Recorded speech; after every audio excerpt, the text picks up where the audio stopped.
bilingue français-français.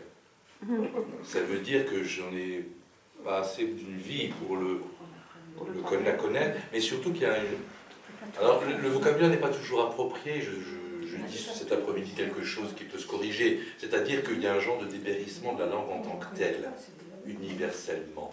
Pas à l'alsacien, le polonais, mais il y a un rapport à la langue qui est en train de se faire en mutation, en changement, qu'on sent tous, à la peine de se braquer, se cabrer. Il y a quelque chose qui ne se passe plus de la même façon. Les plus âgés, on s'en rend compte, les plus anciens. Et qu'il y a des mutations, il y a des changements. C'est vraiment la langue en tant que telle, appauvrissement. Ce qui ne veut... Alors, j'aime pas le mot appauvrissement, parce que j'en suis pas sûr. C'est-à-dire, il y a une transformation, un ralentissement, une condensation, une précipitation dans la vitesse, il y a une réduction. Mais tout ça est signe d'autre chose, peut-être bien. Hein, c'est pas à moi d'en juger. Mais en tout cas, on le constate bel et bien. Par contre, prendre un texte de poésie, aller le dire en prison, comme je l'ai fait récemment, ou pendant le printemps des poètes devant des CRS, des gendarmes, première fois que je parle des gendarmes, mais ou dire des textes dans n'importe quel contexte, n'importe quel texte, pour moi en tout cas. Il n'y a rien à faire, il y a un silence qui lentement s'installe, ça dure ce que ça dure, il y a une écoute bête appliquée ou autre chose, une respiration qui change chez l'autre, donc en fait, on est dans un rapport de séduction, mais dans un rapport aussi où sa respiration devient celle de la personne, ça on sait. Et il s'est passé quelque chose, parce que tout le monde a le souvenir de ce moment de l'oralité, qu'il a connu, qu'il connaît peut-être très bien, peut-être moins, etc. Mais on connaît cet aspect-là. Et nous, poètes, je veux dire, on est bien dans cette dimension-là. C'est-à-dire que, nous en avons parlé, c'est un miracle renouvelé depuis quand même des siècles, quoi. D'un seul coup, quelque chose se met en place qu'on n'a pas à saisir, comme on dit complètement, et qui parle, et qui n'est pas que de nous. Finalement, on ne peut pas dire, comme si on nous l'empruntait, on nous le donnait, on était un passage, en même temps on apporte quelque chose. Dans l'action des CRS, c'était quoi? Bon, mais je vous dirai tout à l'heure. Non, c'était... oui, je le dirai après. Et en fait, oui, non, c'était pas... Et qu'est-ce que je voulais dire? Et moi j'aime beaucoup la non-définition de Guy Yvick de la poésie, qui disait la poésie c'est autre chose. Démerdez-vous, quoi. C'est une ombre qui nous accompagne. Vous nous aurez pas. Qui s'échappe. Les gendarmes, non, simplement, il s'est trouvé qu'on m'a demandé, la CCS m'a demandé de lire à la centrale de Fessenheim. Avant qu'elle ne ferme. Bah oui, mais c'est à cause de moi qu'elle fermera. Parce que la poésie a, paraît-il, arrêté brutalement un des réacteurs. Alors j'étais extrêmement désolé. Les gendarmes m'ont dit, mais comment avez-vous fait? Alors je leur ai dit, c'est Mayakovsky. Alors ils se sont assis, ils étaient très beaux, comme dans les films, les gendarmes, jeunes, beaux, grands, dont une jeune femme, et je leur ai lu un texte de Mayakovsky, ils m'ont regardé avec infiniment de respect, bien que je sentais dans leurs yeux que peut-être ils se demandaient qui est-il.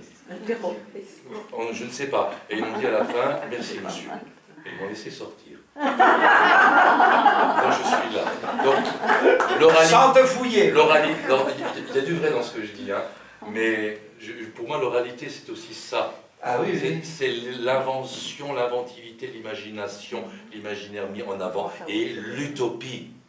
Moi, en dehors des utopies, qu'elles soient celles qu'on partage ou d'autres, mais c'est être là-dessus. Il n'y a rien de plus vrai, de plus fort, de plus généreux, de plus épais que, comme une bonne côte de bœuf, que les utopies. L'utopie. Voilà. Elle est réelle, elle traverse, elle est celle de tout le monde. Il y a des mots à qui il faut redonner, d'accord, oui. De redonner la valeur, quoi. Voilà, de la valeur. Le CAC 40. C'est ce que disait Anne, hein, il faut défaire la gangue et défaire la précipitation qui va du futile au futile. Hein, stop, hein, et écoutons. Oui. Hein, Et comme me disait quelqu'un... écoutons. Il n'y a jamais de silence qui ne parle pas. Ouais. Essayez, vous verrez, le silence parle.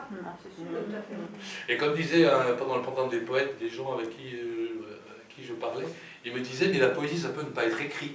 Et je dis, bien sûr.